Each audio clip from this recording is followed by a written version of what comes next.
we're going to be looking at 10 foods that you're eating wrong. You're going to find out that you eat some foods wrong, and some of these foods you might eat every single day. And I'm going to be telling you how to eat them the better or correct way. I guarantee that you guys are going to be feeling very hungry after this video. Please drop a like if you enjoyed. Let's aim for 2,000 likes on this video because it really does help me out. So coming in at number 10, we have cupcakes. Everyone likes a cupcake now and then, but you probably aren't eating them in the best way. Because most people can't eat a whole cupcake in one bite. Well, this guy probably can. But anyway, most people can't, and they end up eating the icing in one bite and the cake in the next bite. Well, if you rip off the bottom of the cupcake and stick it on top of the icing, then you kind of make a cupcake sandwich, which allows you to get an even amount of cake and icing in each bite. So next time you're sneaking into a kid's birthday party or just enjoying a guilty pleasure, try this one out.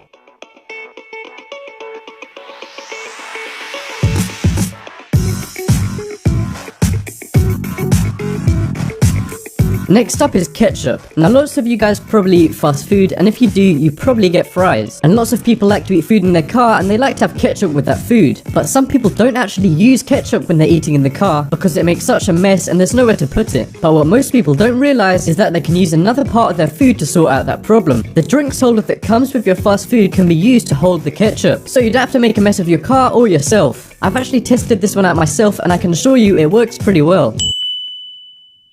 Then again, if you have a really nice car like mine on screen now, then you may not even want to use this tip just in case. Seriously guys, do you know how many lists I had to make to get this?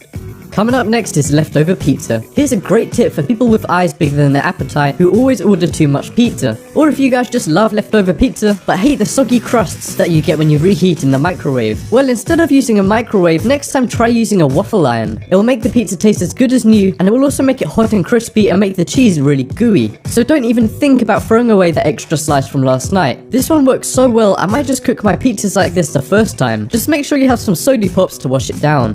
Coming up next is strawberries. If you guys are making a fruit salad or just like strawberries, then you know the struggle of getting that green bit out. It either wastes a lot of strawberry when you pull it out, or some of the green bit is still left in the strawberry. Well, if you want to avoid these problems and get the most out of your fruit, then all you need is a straw. Just slide the straw through the underside of the strawberry and out through the top to remove just the green bit. And this works for pretty much any strawberry. It's also really handy if you have to do this to a bunch of strawberries, or if you just really like strawberries. Through the bottom of the strawberry.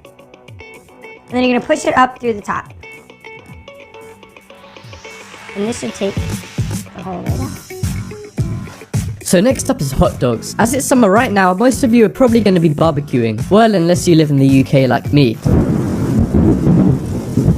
But anyway, when you have your barbecues, you're probably going to want to put some hot dogs on there. But I can assure you there's a better way to cook them than the regular way. If you cut your hot dogs into spirals before cooking them, you can get an even cook all the way around. And with the leftover hot dog scraps, you can just cook them up all at once and then put them into a burger bun. But wait, how do I get them into a spiral shape? Well, all you have to do is stick a skewer into the center of the hot dog. Don't worry if you mess up, just redo it. And then get a knife and cut out the indented areas of the sausage. Or you could just buy one of these. Then get ready to enjoy some of the best hot dogs of your life. Just don't get too carried away. Next up is sandwiches. Now everybody eats sandwiches, but here's a really simple tip for getting the most out of them. This tip also means you don't have to cut around the crust to make your sandwich a perfect shape. This tip is all about getting meat in every single bite of your sandwich. Instead of overlapping pieces of meat on top of each other, cut them into equal pieces that match the exact shape of the bread. Then you never have to get a bite of just bread. This works really well for keeping your bread from getting soggy, as the meat will protect it from any salad or mayonnaise you put on it. So try this one out next time you're making a sandwich for yourself or for your kids' school lunch. Just make sure this guy doesn't go anywhere near them.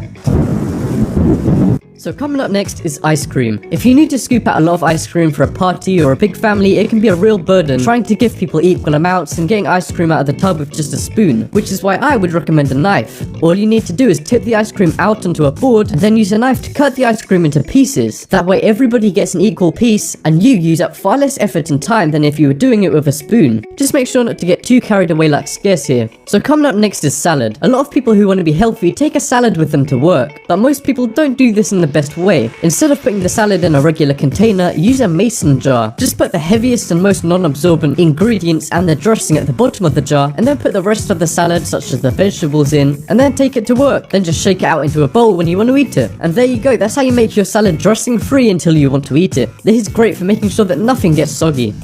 Next up is bananas. Okay, Americans, have your laugh. Yes, I say banana and not banana. But anyway, humans and monkeys actually peel bananas differently. And surely monkeys are the experts, right? So instead of doing it the human way, we should try the monkey way out. Monkeys actually peel the banana from the bottom rather than the top like normal. All you need to do is peel the stem downwards using your fingers. This way you get a perfect peel down the middle without squashing the banana. Here's a video of how to do it.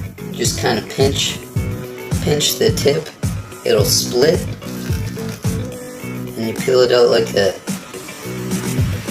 And the last one on this list is Toblerones. Now if you guys have ever been to an airport, you've likely bought a Toblerone. Okay, they're not just in airports, but that is probably where most people would buy them. They're known as a very tough chocolate bar to get into because they're made with nuts that hold them together. And they're also in a very awkward shape. Well, all you have to do to separate the segments is apply pressure to the opposite side of the triangle that you want to eat. And then it should break off very easily. This is really handy around Christmas and Easter and definitely something I'm gonna try. Here's a video of it being done.